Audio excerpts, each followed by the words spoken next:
Hello, future veterinarians. This is Dr. K here.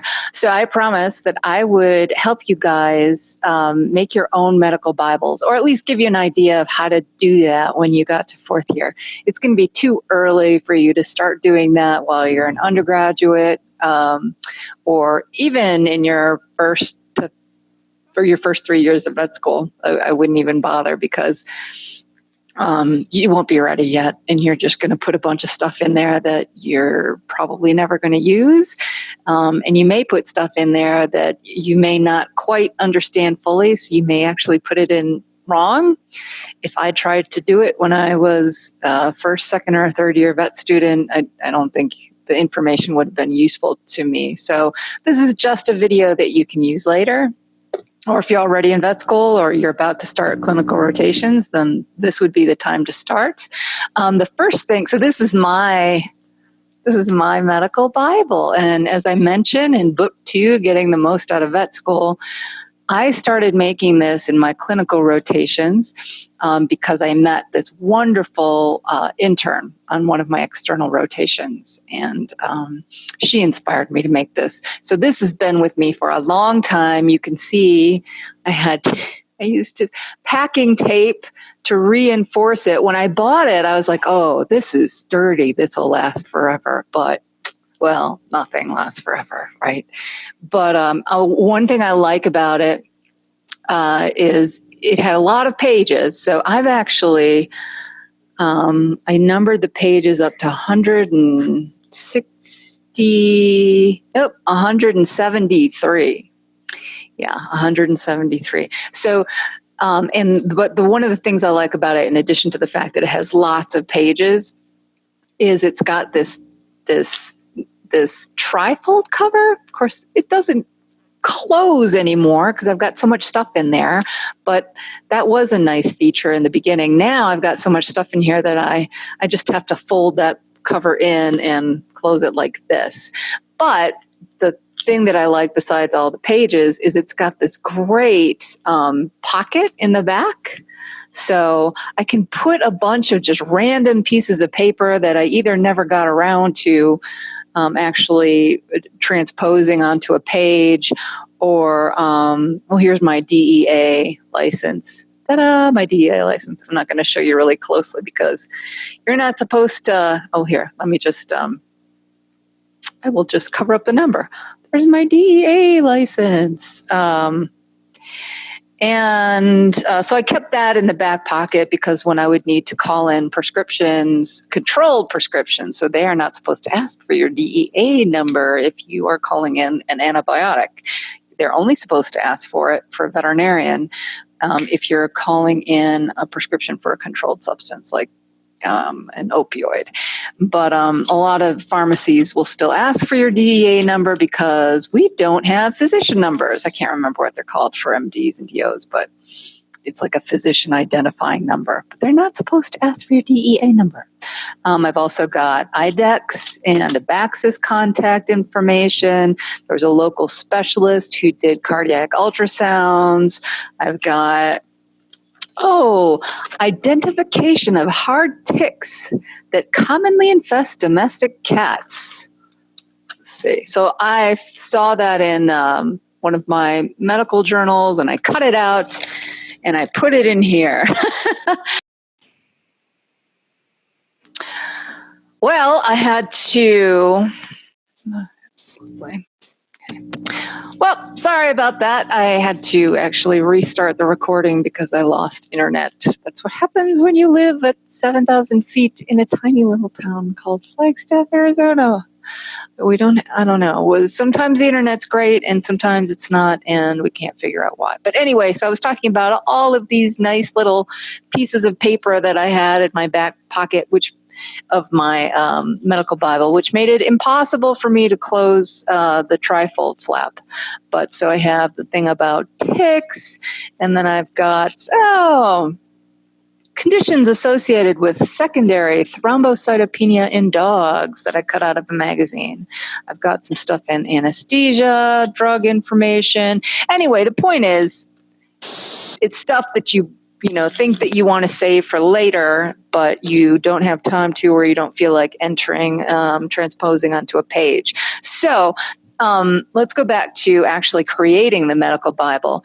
The first thing I would advise doing is I would go and I would just number all of the pages, all of the blank pages, put numbers on them. So I'll show you here. And don't worry if you can't see. Okay, why is it not focusing? There we go.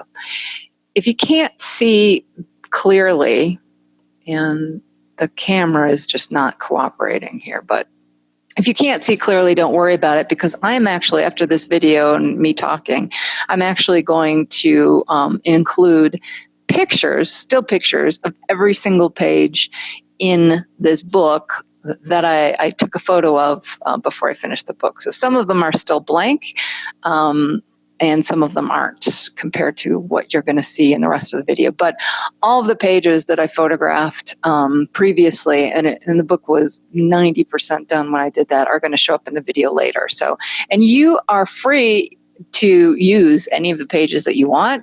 You can, I don't know, take screenshots, copy them, whatever you want to do with them. But I really just provide them for your reference, because it's not going to be as helpful for you to just use somebody else's medical Bible that they drew and that they wrote, because you won't remember it as well.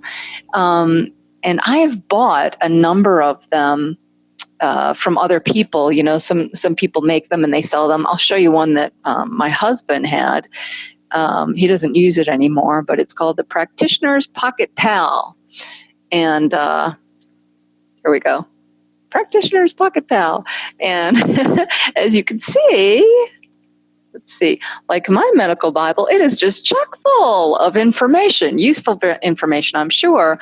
But the problem is starting again. So, the internet cut out again, so I'm using a different program to record this. But as I was saying, I don't think buying one of these pocket medical Bibles is in your best interest. I mean, if you want to read it in your free time, I'm sure you can learn a lot of stuff.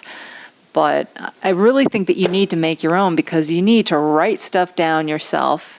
You need to draw your own pictures, your own diagrams, your own flow charts, because that's when you'll remember it. You'll remember, I wrote this, so you'll know where to find it. And it'll just make more sense to you that way. You won't have, when you look at it, it'll be like, oh yeah, now I remember writing this. Yeah, I remember how this works. But if I were to look in a book like this, drug metabolism, phase 1, cytochrome P450. Yes, we learn all about that in pharmacology class. Can you see that? Doesn't matter if you can see it or not, but you don't have time for that, and ain't nobody got times for that. You want to look at it and be like, oh yeah, I remember writing this. So, number all your pages. And then you need to kind of decide for yourself what the logic of the organization of your own medical Bible is going to be. So in the very beginning pages, I actually put sort of a table of contents or index. And I didn't have a really logical way of doing it. Like, I didn't do it alphabetically. I just did it based on what I thought was going to be most important. In fact, I made a list in the front of the book, and it says emergency drugs, anesthesia, NSAIDs, corticosteroids, IV fluids, pleural and peritoneal fluid analysis, orthopedic issues, dermatology, urology, cardiology. So ophthalmology. I wrote all the things that I thought, all the topics that I thought that I was going to want to put something in the book on. And then I went and I put them wherever I wanted to, and then I went back to the front page, where I put my table of contents, and I wrote in later which pages they're on. So for instance, anesthesia, I put pages 7 through 20. if you want to have more foresight and be more organized, you can try to do it alphabetically. So you make your list and then alphabetize it. And then you're going to tackle, like if anesthesia is A, let's say you're going to start with anesthesia, then you can say, okay, I'm going to do anesthesia first. But that means that you've got to start, on page 1 with anesthesia and everything you want to write about anesthesia. And it's, for instance, my anesthesia takes up 13 pages. You don't know how many pages it's going to take up until you actually do it. Plus, you also want to leave some blank pages in case you want to add more information later. You might come across new information about anesthesia, or maybe they'll come out with a new drug on anesthesia, and you want to put that in there. So you want to leave some blank pages for each of the major topics. So if you want to be really logical like that, go ahead and make your list of everything that you think you're going to want to include.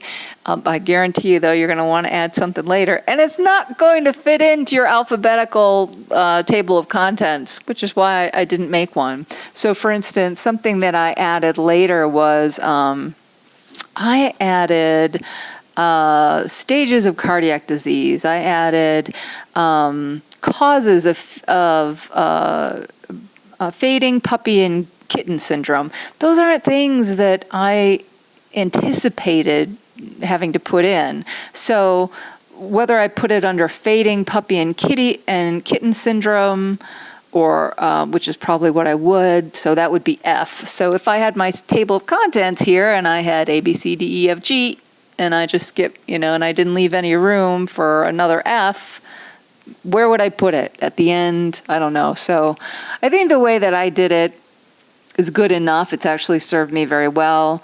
But in terms of the table of contents, that's the challenge that you're going to face. So you can also leave space in between your letters, if you're going to do it alphabetically. Leave space in between every letter, although I think some letters you're going to end up adding more information in under those topics than other letters. So it's not perfect. But so then after you do that, you just start collecting information as you go. And so in the beginning, before I started practicing, in my 4th year of clinical rotations, I was writing stuff down that I thought I would need. Now, earlier in the video I mentioned, I couldn't have done it in years 1 through 3 because I didn't know what I was going to need. Well, even in year 4, you've got a much better idea of what practice is going to be like. You actually have started thinking like a doctor. So you're going to have some ideas about what you might need, but might not need it. Or, maybe what you wrote down on a topic turns out that you should have written something else. So this is always going to be a work in progress. But I would start there. In your 4th year, when you start actually seeing patients and you start seeing cases, you're going to come across common things that you'll know for sure, like fluid calculations and the different kinds of fluid therapies. So that's something that you definitely should include in there. And like I said, I am going to post at the end of this video, and I'm almost done now. I'm going to post at the end of this video every single page of my medical Bible as it was when I photographed it. And I think that was, probably a year and a half ago that I photographed everything because, I was afraid I might lose it. And then, oh my gosh, I don't want to recreate everything. I want to know what was in there. But every single page that I made up to that point is in the video. So you can look at different pages. You can see the topics. You can see the depth of detail that I went into, and you are free to use whatever you want. And but like I said, I do recommend that you actually make the notes yourself, draw the pictures yourself, do everything yourself by hand rather than using somebody else's, because that's going to make it the most useful for you. But it has been really useful for me. So, things that were difficult for me to find, and you're going to be surprised when you start practicing, you're going to think, oh, I have all of these books, and I have the internet, and I have the Veterinary Information Network. I'm good. But when you start practicing and you suddenly need a very specific piece of information, you're going to be surprised at how hard it can be to find, especially when you're in a hurry. So, for example, I always had, let's see here. Let me just give you an idea. Okay, so Metamucil. If I wanted to tell one of my clients to give their dogs Metamucil, or somebody was in the hospital and I wanted to give them Metamucil, what's the dose? Well, try looking it up on, Veterinary Information Network, and I bet you it will take probably more than 5 minutes to find it. Because, it's not in, I don't think it's in Plum's Veterinary Handbook. Maybe it is, but I don't think I would have put it in here if it was in the edition that I looked in, which I'm sure I did, but couldn't find it. So stuff like that, when I would come across it, and I'd be like, oh my gosh, this took me forever to find, and I don't think I'm going to be able to find it, and the next time I won't remember where I found it, so I'm going to write it down. Metamucil, 1 teaspoon per 5 kgs of body weight per feeding. So there you go. Those are the circumstances that are going to make you really happy that you wrote this stuff down. The calculation for how many calories somebody should be getting on a daily basis. The fluid solution calculation. And there's just going to be tons and tons of stuff that you come across after you start practicing that it's going to take you a while to look up, and you're going to think, I don't want to have to spend this time again, looking for this, because I'm not going to remember where I found it. And you are going to use so many different sources of information, so many different books, so many different websites. There's so many threads in the Veterinary Information Network. Trust me, you're gonna find some information, be like, oh, here it is.